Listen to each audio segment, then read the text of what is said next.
Welcome to the law. This is your legal light. It is your helpful. I'm Samson Ladia Yanini, and we have a second installment of the discussion we began last week, even before the Supreme Court will come out with its decision on the vacant seats matter. So my guests are back, Osman Al-Hassan and Opokweji, to help educate us on what are the potential consequences if a Supreme Court decision or orders are disobeyed. Question to ask, are there orders in this decision after all? If they are not, what should happen? Right. On October 15, Haruna Idrisu sent a petition to Parliament, but the minority leader, Kessel Atoforsin, made a statement. And the Speaker said he will rule on the statement, or he will give a decision on the statement in 2 days. What was the statement about? It was to the effect that some 4 MPs, 2 MPP MPs, 1 independent MP who is now joined the NPP to contest on the NPP's ticket for the Formina constituency, 2 MPP MPs who have gone out to contest as independent candidates, and 1 NDC MP who is also contesting as an independent candidate. 4 in all. That they, by what they had done, ought to lose their seats, pursuant to Article 97, Clause 1G and H. Afenyo Marking filed a case at the Supreme Court. He filed the case 2 days before the Speaker's decision. October 17, the Speaker gives his decision and says those seats have become vacant. He says, by the standing orders of Parliament, he was simply giving information as required of him.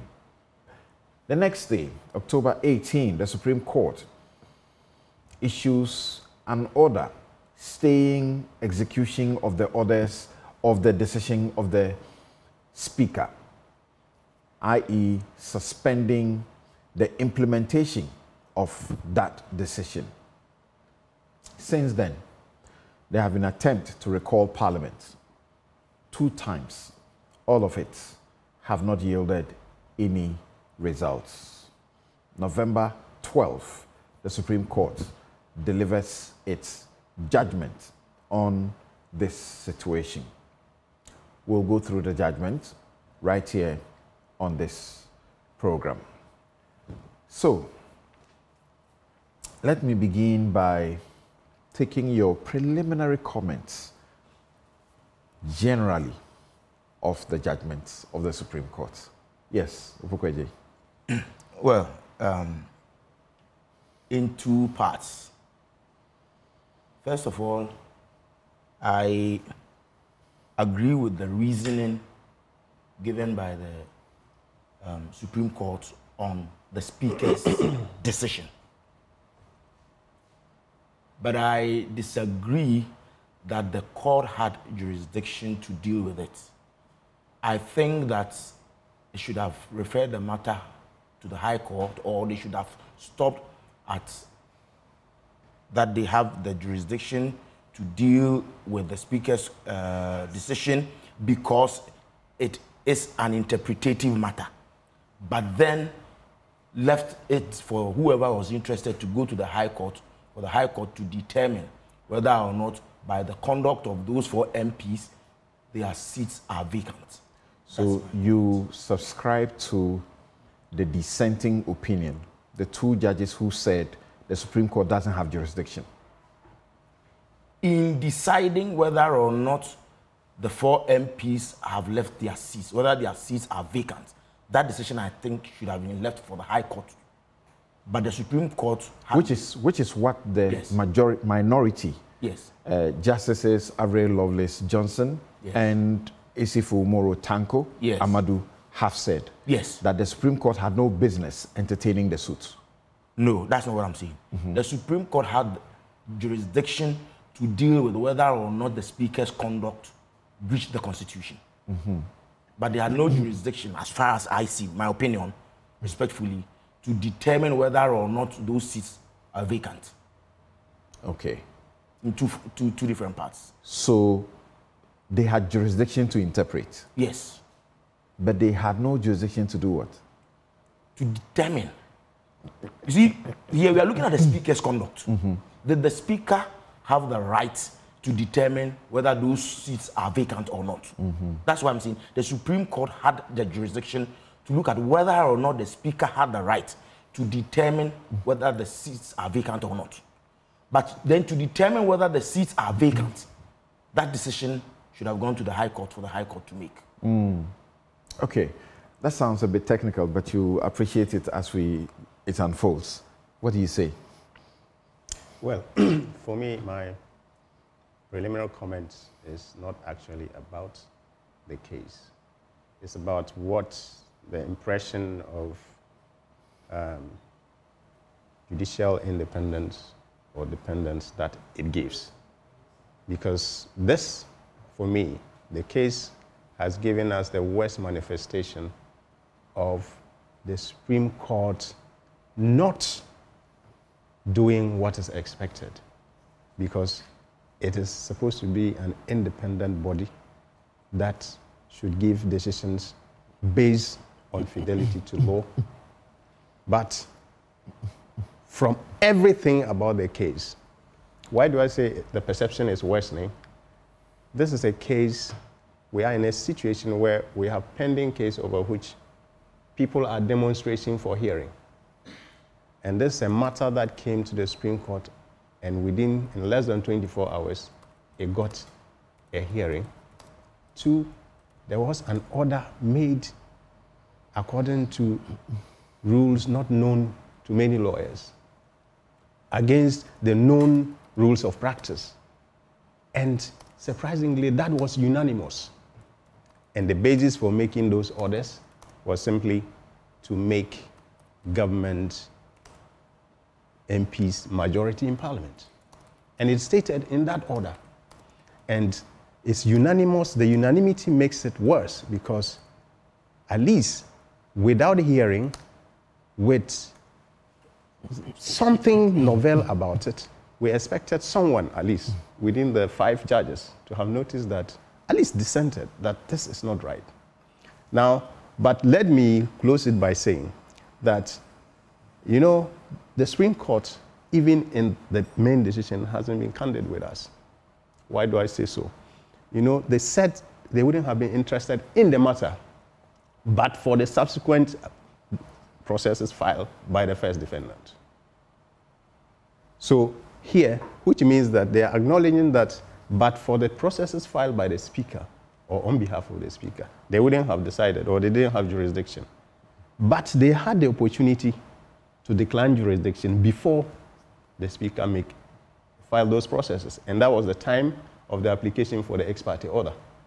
So if you grant the ex parte order, you have assumed jurisdiction, and you didn't decline jurisdiction. So we don't want to believe that it was the subsequent filing of Speaker's processes that warranted the exercise of jurisdiction. So those are my preliminary comments. And interesting comments there, but let's go to the decision and begin to examine it in some detail. Let's begin with the majority opinion.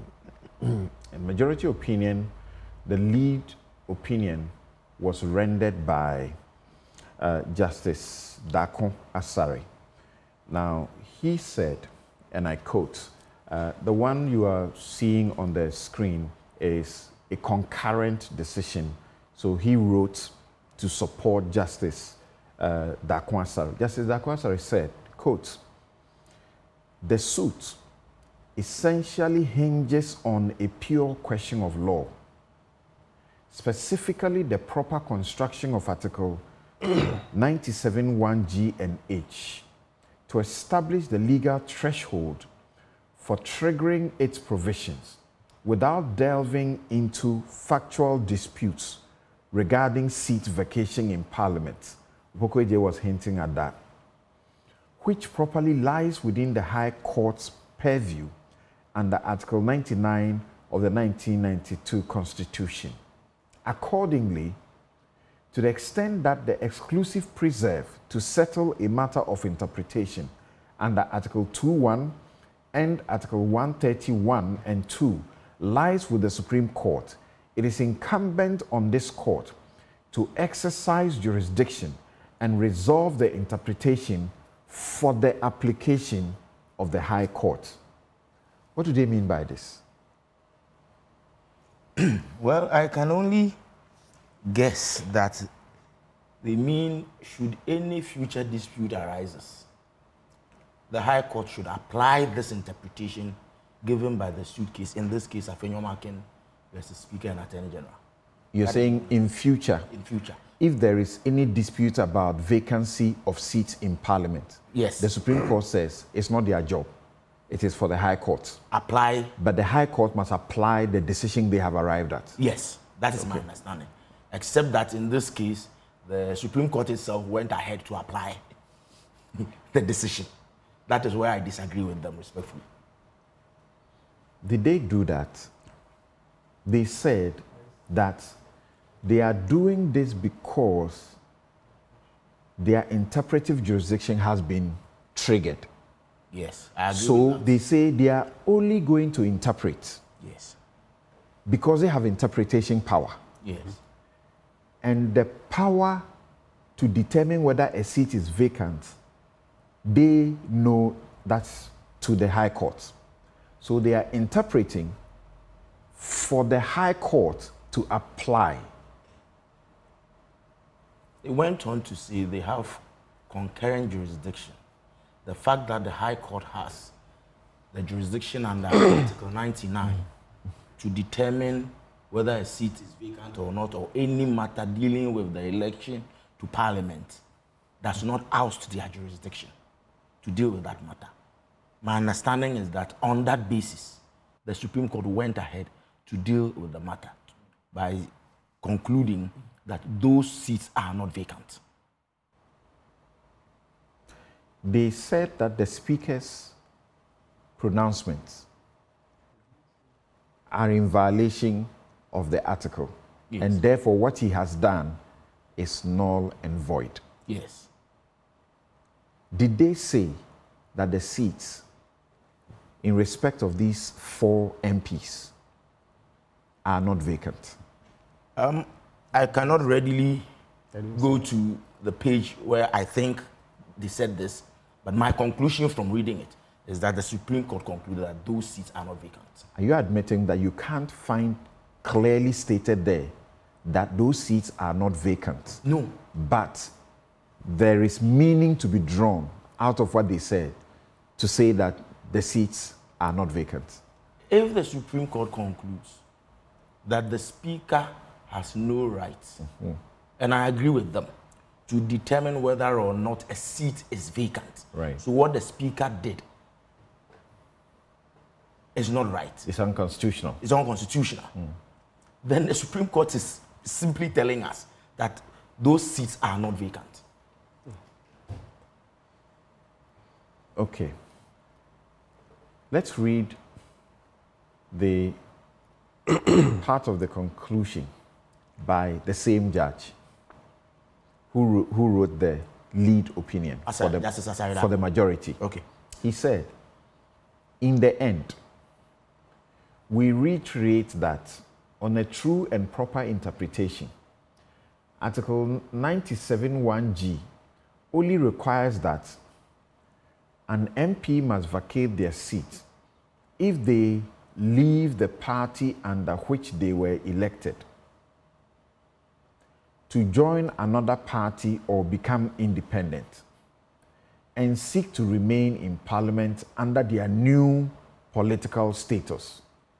For independent MPs, Article 97(1)(h) requires that an independent MP must vacate their seat if they join a political party in Parliament and seek to remain in Parliament under their new political status.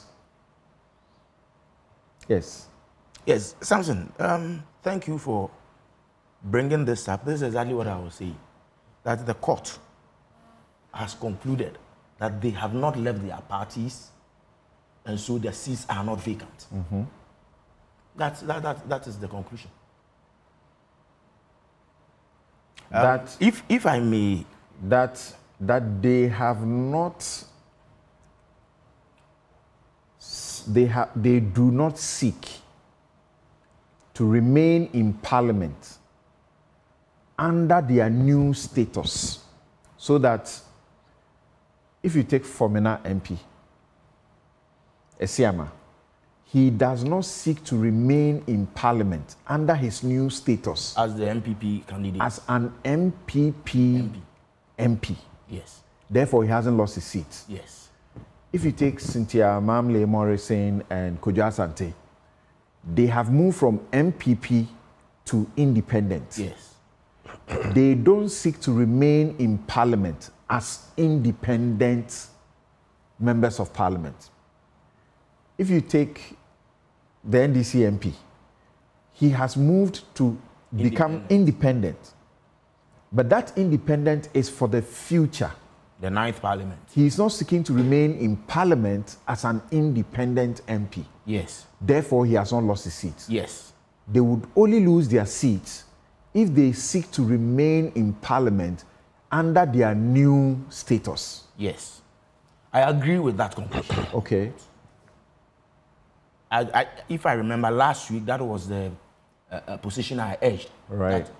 If you have not, as we say, crossed carpet now, you have not vacated your seats. You have not changed your representation. You came to parliament as an independent. You are remaining in this parliament as an independent, except that you are telling us that for the next election, you are seeking to come to parliament again, but this time on the ticket of a party. Or for those who are party party representatives, you are in parliament as the NDC MP or NPP MP. You have not sought to remain in parliament as an independent parliamentarian, but you are telling us that in the next parliament, you are going to contest and hope to come back as an independent parliamentarian. I agree with that decision. And this is his conclusion. Yes. He says, it is in light of all the preceding discussions that this court determines that the plaintiff suits succeed on the merits. In the result, this court grants the plaintiff the relief A, B, and C, and makes the following orders. 1.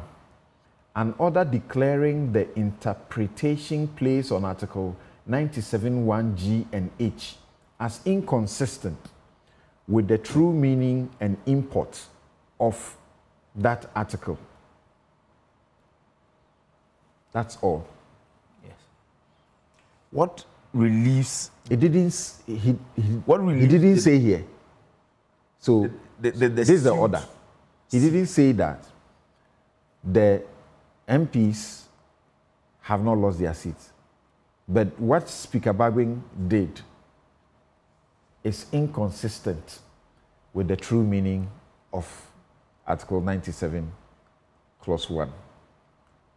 I agree with that conclusion. I'm looking for the suit. Okay, so while you look at it, the release are up very early at the judgment. But whilst you do that, what do you say to what Ofokweje is saying?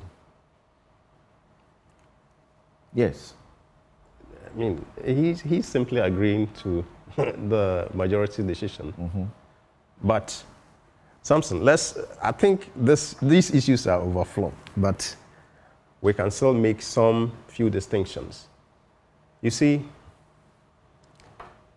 the Supreme Court jurisdiction, Can we stay to the substance? We can come to the jurisdiction. Okay. Can we stay to the substance? Okay. Well, if you want us to. What is the effect? The effect here is that Mm.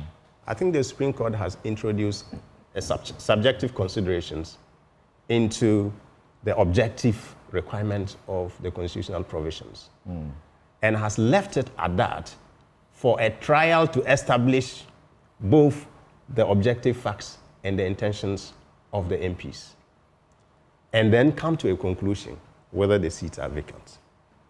That's the effect of the decision, because clearly they didn't make any pronouncement about whether or not the seats are vacant. They granted reliefs A, B, and C. Relief A says that filing of nomination of Honorable Andrew Esiama Amuako, the current independent member of parliament for Formina constituency in the Ashanti region, with the Electoral Commission to contest the Formina parliamentary seat on the ticket of the New Patriotic Party in the next 9th Parliament of the Republic of Ghana, does not amount to vacation of his seat as a member of parliament in the current 8th Parliament of the Republic of Ghana as an independent member to join another party.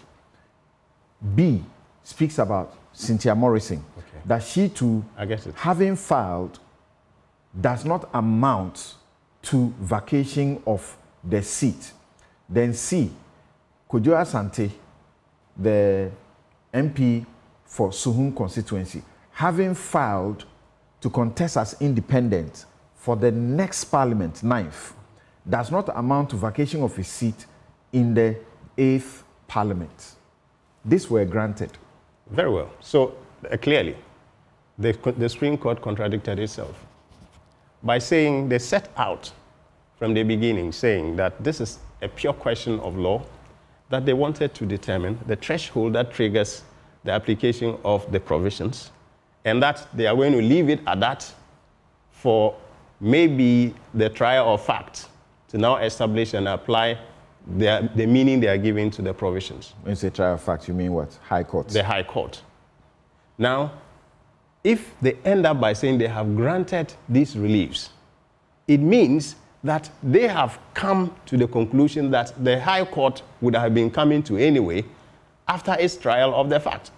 But as I said, for me, my impression is that unfortunately they have amended the Constitution. They have added words to the Constitution that were not there. And that's why I said they have written some subjective considerations into the enforcement or the determinations or into the meaning of the Article 97, 1 G and H. Now, if they had left it at that, it would have meant that the High Court, the proper forum, would have now assumed the jurisdiction to establish both, if it were criminal, we would say actus reus and mens rea now. So if the Supreme Court actually granted the reliefs as they did, how did they come to conclusion on the intentions of the 4 MPs that they had done all these things, but they don't intend to remain in Parliament? You see, intention is subjective. And though it is essential in the establishment of liability or culpability, it is also to be tried and established. And it is gleaned from objective conduct. So if the Supreme Court, before the High Court can assume jurisdiction to try this, has already granted those reliefs, saying that, okay, what you have done does not amount to vacation of your seat, which means that they know that what you have done, you don't intend to remain in Parliament in your new status. That is preposterous, I should think. That's really, really unfortunate. And it's a contradiction, clear contradiction of the path they had taken from the beginning. So it now not become a pure question of law that they have determined, but they have determined the facts also without trial, without hearing, even the 4 MPs. How do you get their intention if you don't hear them? So I as I indicated earlier, my opinion is that the question of whether or not the seats are vacant should have gone to the High Court. But the Supreme Court, because the Supreme Court itself says so. Yes, but the Supreme Court did not contradict itself in saying so, because it went on to say they have concurrent jurisdiction. Whether you agree with them or not is another matter. But it's not as if they said this is jurisdiction exclusive for the High Court and then assumed it. No. They said this is High Court jurisdiction, but we also have that jurisdiction. Whether you agree or not is another matter. But you know, that's it is a on big that debate. basis. Pardon me. You know, that's a big debate on current jurisdiction. I am not going. But there is an exclusive jurisdiction. Yes, so whether you agree with them or not is another matter. But that is the basis upon which. Do you realize that on the reliefs, yes, as granted, they affect 3 of the MPs? Yes, because the suit went in respect of the 3 people that MPP or Afenyo Markin's caucus was concerned with. Unfortunately, the other MP is not mentioned in the reliefs, but his name is mentioned in the in the proceedings before the court. And if the interpretation is applied, it affects him as well. Right. Even though he is not expressly mentioned in the reliefs that were being sought. The reliefs that were granted do not include him. No, because no relief was requested for in his case. But by general application, the Supreme Court makes law. And now, having interpreted Article 97(1) G and H, has made law that from this time going, an MP can decide to leave their party whilst they are in Parliament. But if they do not seek to remain in Parliament in their new status, whether they have left from NDC to MPP or they have left from NDC to independent, if they do not seek to remain in Parliament in their new status, you cannot say their seats are vacated. They still remain members of that Parliament. That's not my understanding. My understanding is not that they have left. I think the Supreme Court decision is that they have shown the 4-part test. They've shown an intention to leave, but they haven't left now. They have told us they will leave when we get to the next election. No, the 4-part test they set. Yes. They said that this is what the provision requires. An MP must vacate their seat. That's number 1. Yes. So that's the condition.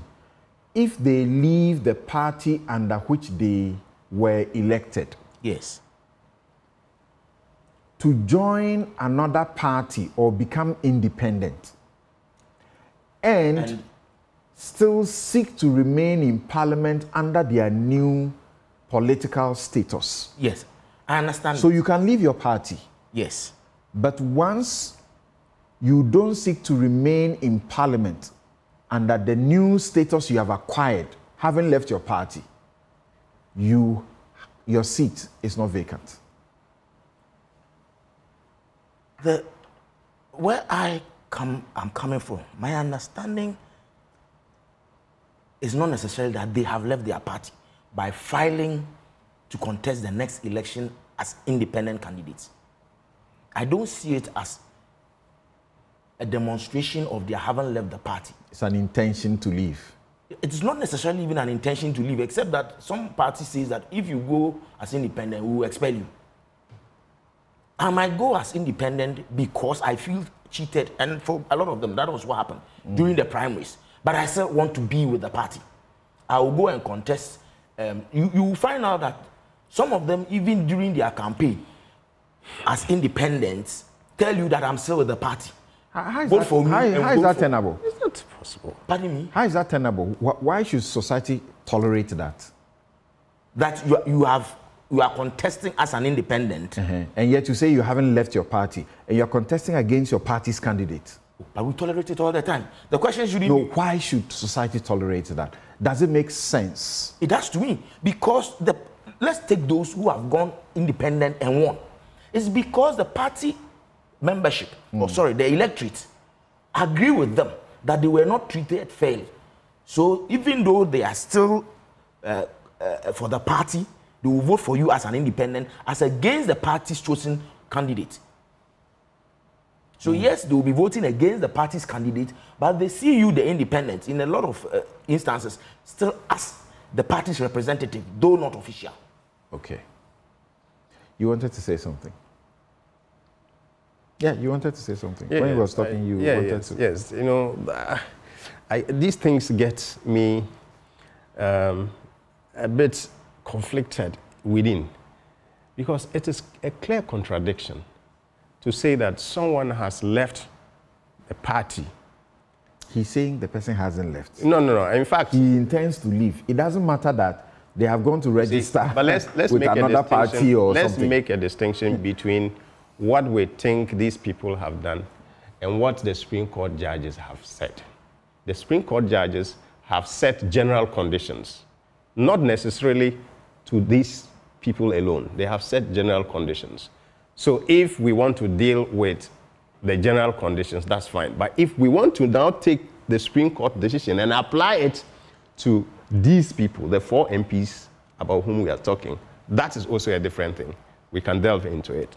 Now, but he has already delved into it, so let me also make my, you see, it sounds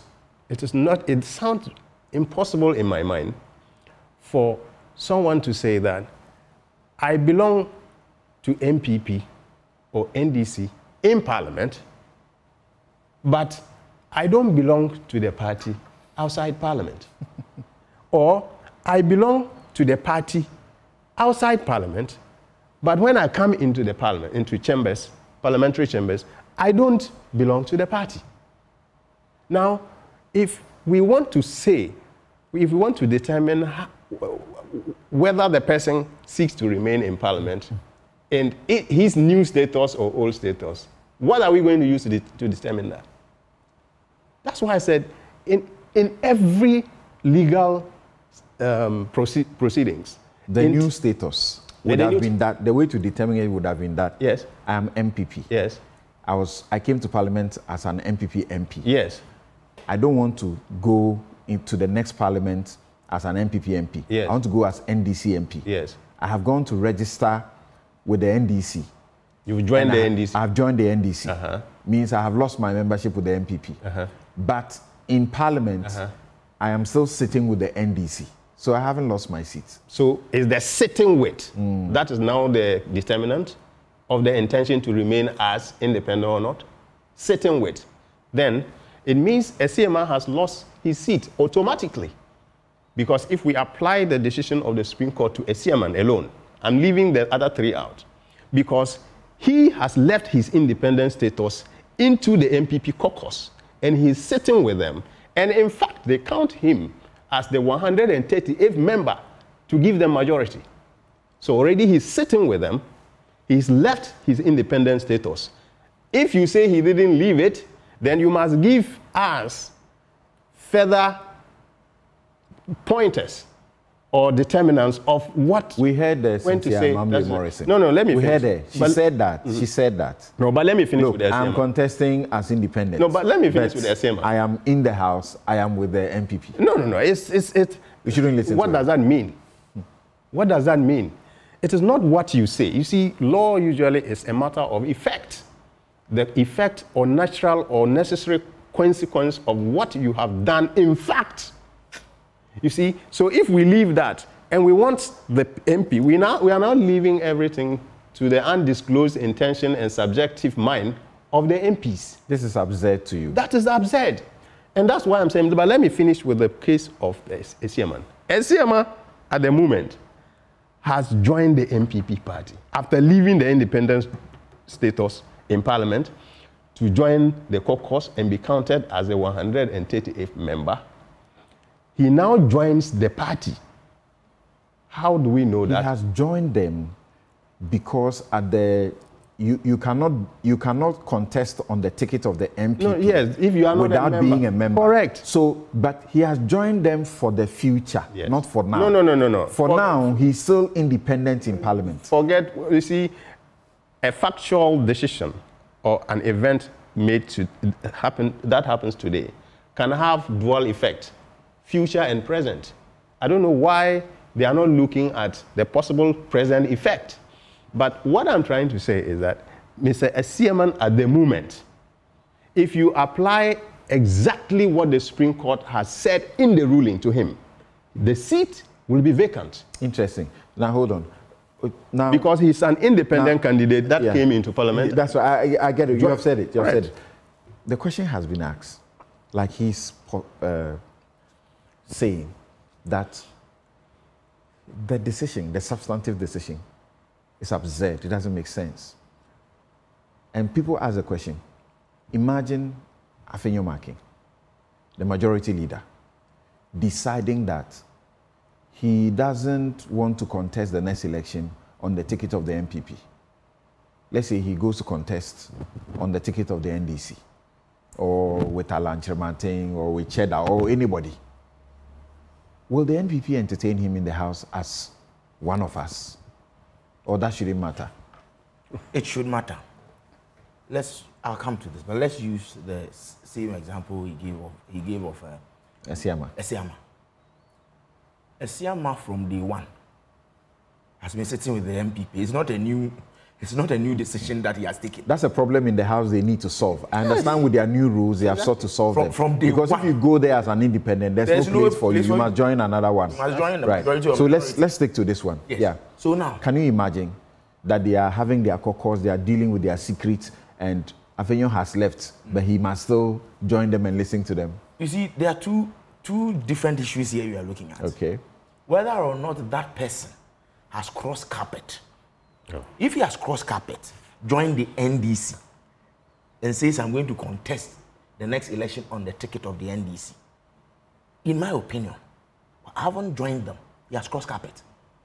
He has filed Yes. to contest for the elections for the 9th Parliament. Yes. As an NDC MP. Yes. But for now, he remains an MPP MP. Yes. In the 8th Parliament. And we will vote. Applying this decision, yes. he's MPP MP. Yes, yes.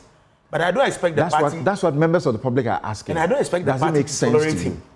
I don't expect the party to tolerate him. Okay. Let's take these So whilst the party does not tolerate him, the decision is still sound. He should remain MPP MP. What I mean by the party, I don't expect the party to tolerate him. I expect the party to expel him.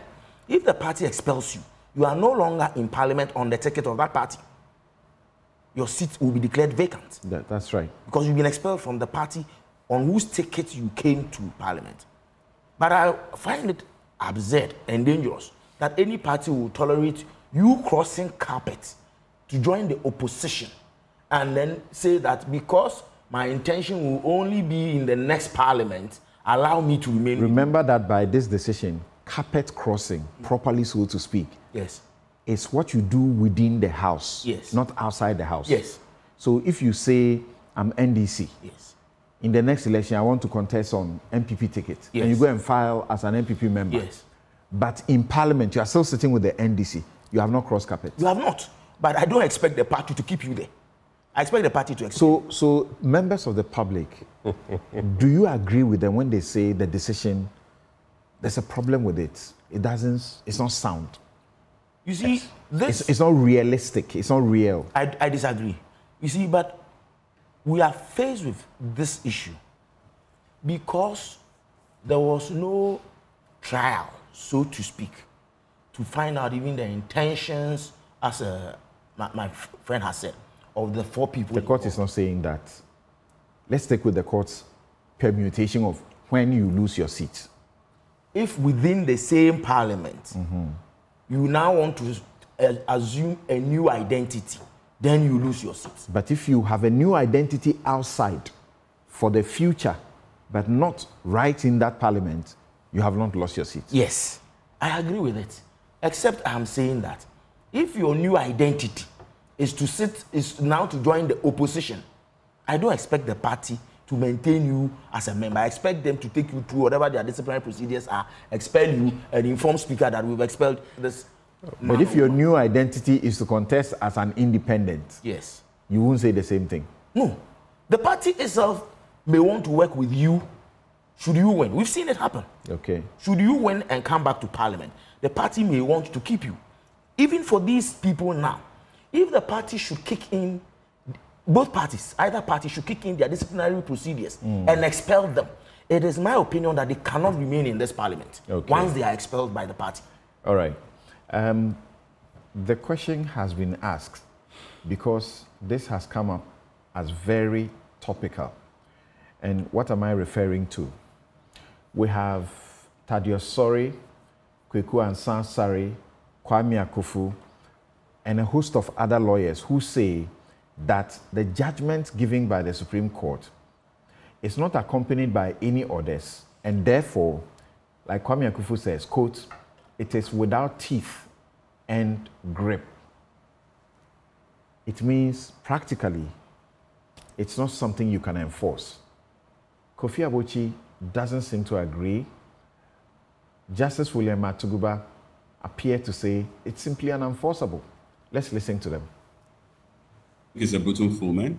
I think it's unusual that the Supreme Court typically would have given a judgment without an order, because the order is perfect and complete judgments. But it's not brutal fulman. If you look at the Constitution under Article 1, Clause 2, it says anything done inconsistent with the Constitution is void. Therefore, where there's a declaration of anything having been done in violation of the Constitution, the declaration essentially is saying that that act is void. So even if it is not capped with a consequential order, under the principle of what we call in constitutional law, nullification impairment, the statement of nullification that makes it void impairs any action against the void conduct. So even without a consequential order, you are not supposed to act pursuant to the void order. So the principle of nullification impairment deals with that. It doesn't have to be capped with an additional order for a particular conduct in one direction or the other. Right. The fact that you've been told that you're doing it wrong implies that the act has been nullified and your further conduct in that respect has been impaired. Is there a problem to the effect that there's no order or direction at the Speaker or the Parliament? The Speaker was the first defendant, though.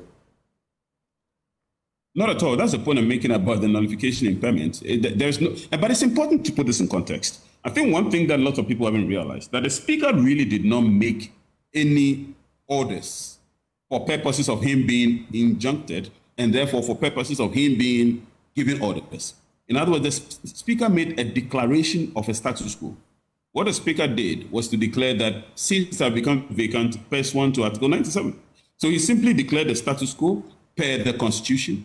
When someone makes such a declaration, you only need a counter declaration to stop that particular declaration. You don't need an order, because to stop the Speaker will be to stop him from doing nothing. He hasn't done anything. He hasn't put armed policemen at the entrance of Parliament, preventing these members of Parliament from taking their seats. He hasn't made an order for their names to be struck from the register, for example, of Parliament, or the Hansard. He hasn't made specific orders of things that should be done, which should have been reversed per order. What the Speaker did was to make a declaration. So the Speaker's conduct was declaratory. Therefore, a counter declaration solves the problem. He doesn't need to be directed to do any specific thing because he hasn't even done anything. And that's why when I hear arguments about contempt, I wonder, what is the Speaker going to be held in contempt of? Because he hasn't really done anything. All he did was to make a declaration of a status quo. It is the members of Parliament, NDC and MPP members of Parliament, who have been squabbling on the question of majority and minority seats and who does what pursuant to the Speaker's declaration. So the Speaker himself did nothing.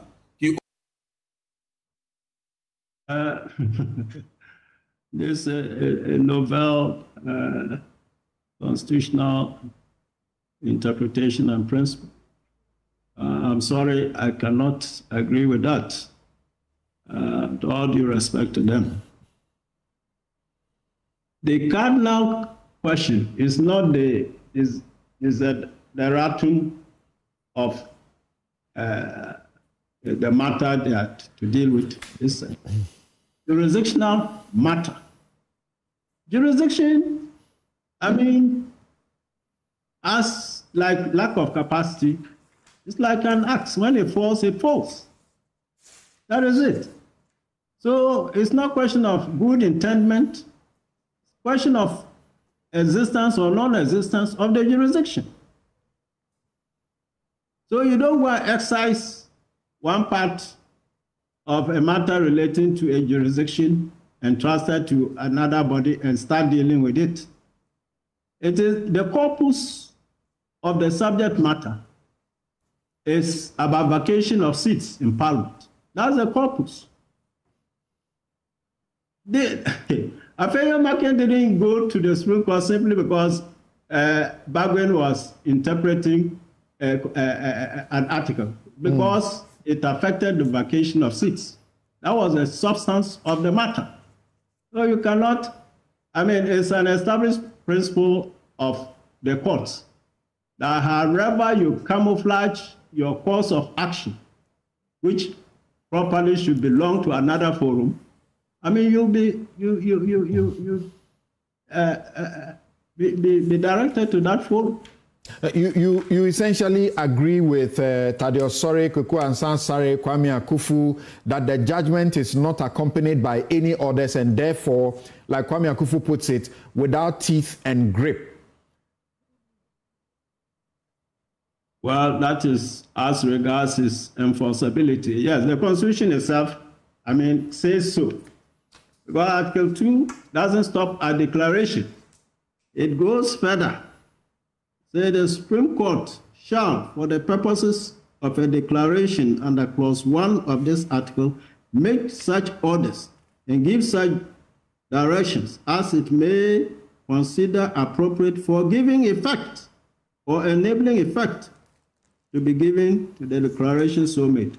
So the Constitution itself is there that the bare declaration to be effective needs further orders. It's quite clear.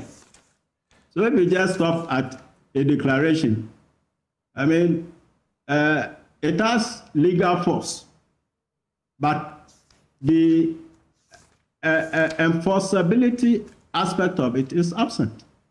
Are you saying by this, and this will be my final question to you, are you saying by this that your earlier reference, which we have all heard, to Article 3, Clause 3, on the binding nature of the decision of the court, and you use the same thing to caution the speaker against disobeying the court, you gave the admonition even before the judgment was released. Does anything change now? Well, at that time, I think you, the media, spelled out my interview jurisdiction. I asked for the circumstances of the suit, and then the order that the Supreme Court made on the application for stay. And I was saying that, and they even said that the Supreme Court did not only order a stay, they said that the MPs affected should be allowed to continue until the determination. That's right. These were the facts put before me. And upon that, I mean, certainly if that directive was given, was stuck to the stay order, there was an enforceable case in which the directive or order which the speaker should not violate on pain of the sanctions of Article 3. But now, the substantive thing has come.